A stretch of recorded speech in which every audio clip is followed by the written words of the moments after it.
everybody suffers. But it's just that we don't speak out. Listening in today's day and age is healing. If you say that I am suffering from a particular mental health issue, the entire world starts one word, crazy. People who take care of who's suffering from mental health, they are the ones who need self-care. It is about volunteering yourself, not something that you earn money with. How does a person approach you?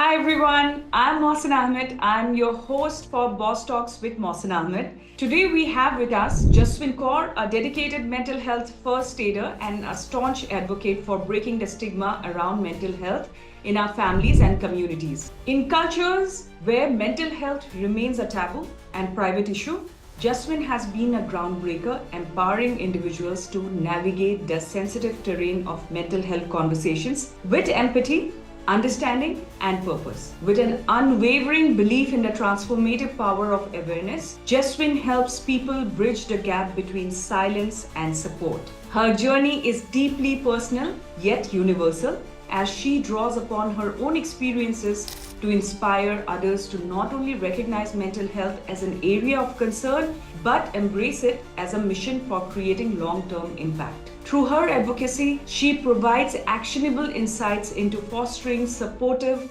guilt-free, and shame-free dialogues around mental health within families. As a lifelong learner, a leader, and a mental health first aider, Jaswin's wisdom and authenticity make her a powerful voice in the ongoing mission to dismantle societal taboos and create communities that prioritize mental well-being. So welcome Jaswin. How are you today? Mohsinaa, thank you so much for that lovely welcome. I'm doing great. Hope you're well as well. I'm so glad that you have joined our podcast and you are discussing something which is not usually point of discussion. It goes under wraps in many of the families. What gave you this inspiration and this thought process and you took it as a life purpose as a mental health first aider? Mental health has been very close to my heart. The reason being, I was a caregiver to my mother who was a mental health patient. There was a deep rooted trauma that she had faced in her life, which actually made her look into herself and not help her to look outside with an awareness. So she got lost within her own mind. She didn't know how to navigate her life. When I was 6 years old, that's when I saw the first attack of depression that she had, the manic depression. And after that, life had been tough for me. Now, my father was a loving husband who wanted to always take care of his wife. However, the stigma of mental health, or if you say that I am suffering from a particular mental health issue, the entire world starts to give you one word, crazy, mad. Yeah, they sum it up in just one demeaning word, which is crazy. She's lost her mind, yes. It was the an understanding of my father because he was a well-read man and he used to understand how psychiatry works. So between the trips to the psychiatrist and the psychologist, my father started to understand the power of the brain and how can we keep it on a level head so that we can actually face all our life situations. Now, my father also at times used to suffer from caregiver burnout. That's where I stepped in. Maybe I became mature and I grew older more than my age because I had to take care of my mother and I started understanding. And my father used to bring a lot of magazines and cutouts from newspapers on mental health. And that's when I started to understand that whatever my mother was doing, behaving, speaking is something which is not in her control. However, my mother's condition was such that it was beyond any kind of conversational therapy. So she had to take medicine. So even if you miss that one dose, the next morning, the entire train is derailed. So I've seen this very closely. After my mother died, I went into PTSD,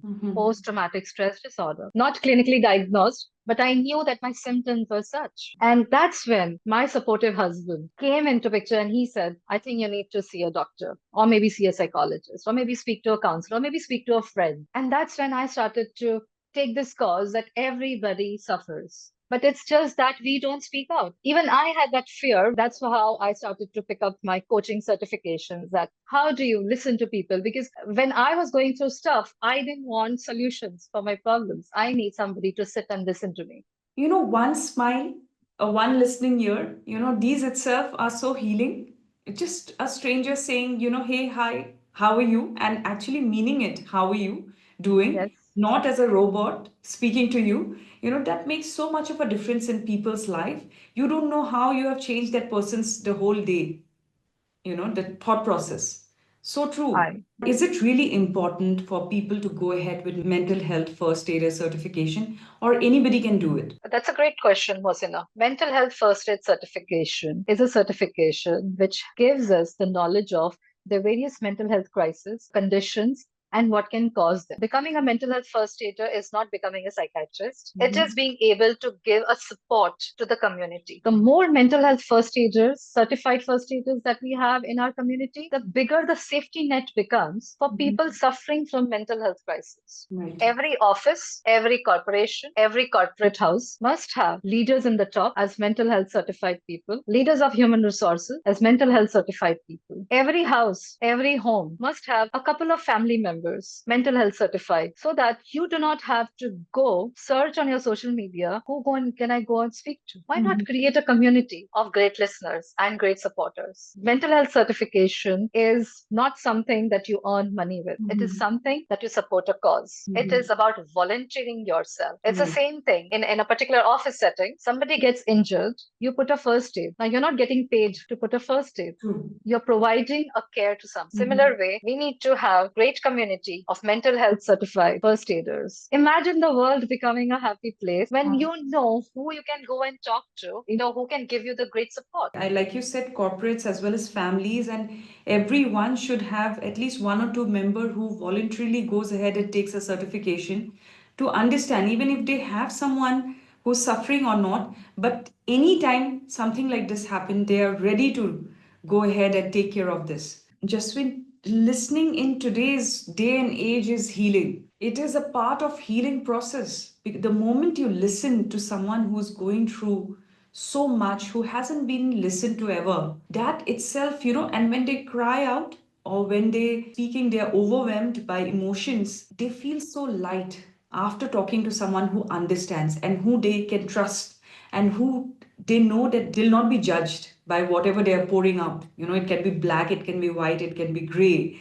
Okay, but I'm not going to be labeled and I'm not going to be judged. So that itself is so healing, and you are doing great work in this field. Thank you. How does a person approach you? So on my social media, I have mentioned in bold that I'm a mental health first aider and anybody and everybody can approach me. I will not be able to cater to everybody's needs. I do get text messages, I do get DMs in my Instagram, LinkedIn, Facebook as well, because I've kept it very open that I'm a mental health first aider. And I do have a lot of people in my network because I'm part of different networking platforms. So people know that I'm there. And that's how people have approached me. So that's the only way that people can approach me as of now. The social Yes. media, if Yes. someone needs help, they can approach you, and if they're Yes. genuinely in need of help, you'll surely help them.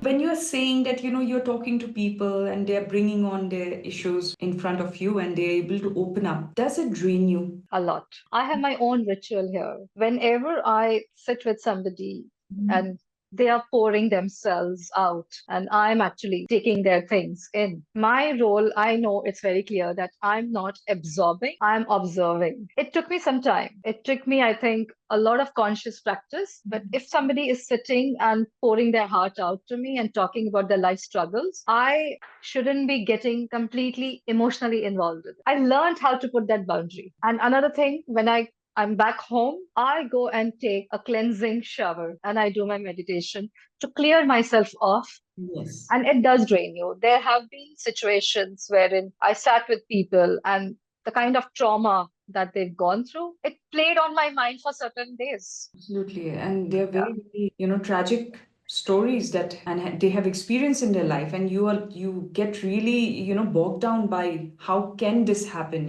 why is life unfair?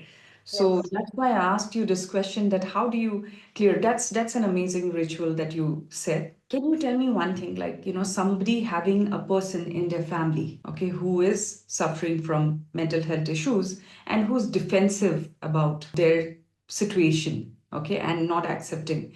how does a person or how does a family member support, like understand or to support them in this journey? Something coming from the family, I would say that 50% of the people would be defensive because nobody wants to, listen from their family that, hey, maybe I'm having a mental health crisis. First thing that a family can do is bring a common friend who this person can trust and who this person has a good relation with. So when you bring that particular common interest person, then this person will be able to, just share their feelings. And through that channel, help the person to take a medical advice or a mental health advice. The second thing, you directly take the person to a doctor. But again, tell the person that, hey, we think that you've been going through a lot of adversities and difficulties. How about going to a doctor? Now, in this scenario, the person would say, I'm not mad. I'm not going to a shrink. The only thing you can do is give them some time. There is no point forcing a person to go and take medical help unless a person is suicidal, because suicidal cases are handled very differently. It's an emergency case. My advice to all the families, if you have this kind of a situation in the family, take a time, talk with the person,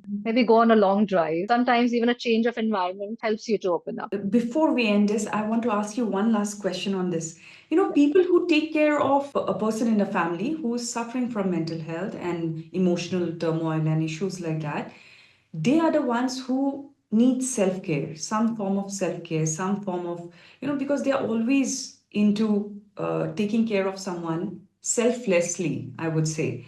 Okay, so what kind of self care rituals would you recommend for a person who is a caregiver to a person who's suffering, and when they should be involved and when they should pull out, for their time? So I was in this situation where I was a caregiver and I had a younger sister. So we used to take turns. I knew that she's getting overwhelmed and she's getting the caregiver burnout. So I'm like, okay, go for a couple of days, go take a small break. Today evening, I'm going to take care of dinner and I'm going to take care of the medicine. You go and enjoy with your friends. And some days she would allow me to, take that care of myself. There are situations where you are the only caregiver and you do not have another support system. And that can be more overwhelming. I have been into that situation as well. The best thing, I used to plug into my headphones, music, listening to music, going for a long drive, going for a walk in the park. This has become my favorite. The moment my head is burning out with stuff and I'm getting impatient with what the hell am I doing with my life, taking care of someone and not taking care of myself, a walk in the park, listening to the nature,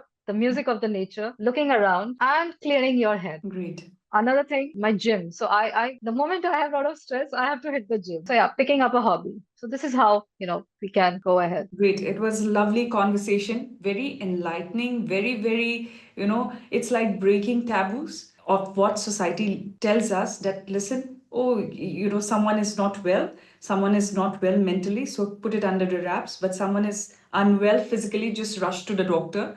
Okay. So this taboo is, I think, slowly breaking, and you have taken that as a life purpose. That is so truly amazing, because you are giving your knowledge and you're giving your listening ear, you're healing people through your words and direction. It's really lovely talking to you, Jaswin, and I hope that you do really well in this sphere of the purpose that you have chosen, and you help many more people. My last words would be take care of yourself, take care of your own mental health, and please give a great listening ear to everybody around you. And the world will be a beautiful place. Amazing, and very powerful and very healing. What the last words that you have said. Okay, thank you so much, Jasmine, for joining in. Mohsinaa, it was lovely, talking on this subject. This is the first time somebody has taken an effort and to talk to me to understand why I'm doing and what I'm doing. I think the spread of the mental health awareness through this podcast is my biggest gift that I can give starting of 2025.